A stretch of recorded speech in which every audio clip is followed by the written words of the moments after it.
তীব্র গণ আন্দোলনের মুখে ৫ আগস্ট পদত্যাগ করে ভারতে আশ্রয় নেয় শেখ হাসিনা। অথচ ২০০৯ সালে নির্দলীয় সরকারের অধীনে ব্যাপক ভোটের মাধ্যমে ক্ষমতায় বসেছিল তার দল আওয়ামী লীগ। তারপর থেকে নানাভাবে দীর্ঘ ১৬ বছর দেশ শাসন করেন শেখ হাসিনা।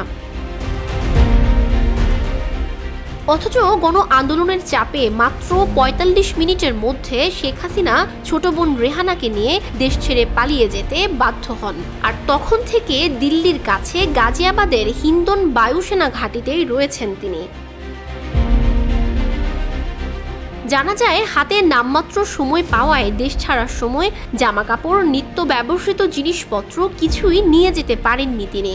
দিল্লির একটি সূত্র বলছে, গাজিয়াবাদের হিন্দন বায়ুসেনা ঘাঁটিতে একটি শপিং মলে নিজের এবং বোনের প্রয়োজনীয় জিনিসপত্র কিনতে যান হাসিনা। জামা কাপড়ের পাশাপাশি অন্যান্য জিনিসও কেনেন হাসিনা ও তার সহযোগীরা। সব মিলিয়ে ৩০,০০০ টাকার কেনাকাটা করেন তিনি।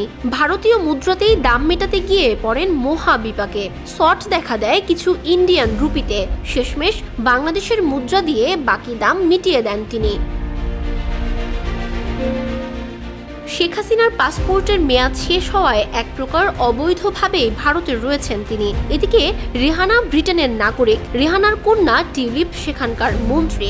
কিন্তু ব্রিটেনের অভিবাসন আইন অনুযায়ী ব্রিটেনে পা রাখতে পারছেন না হাসিনা। ভারতে কতদিন এভাবে থাকবে শেখ হাসিনা তা নিয়ে এখন চলছে আলোচনা সমালোচনা।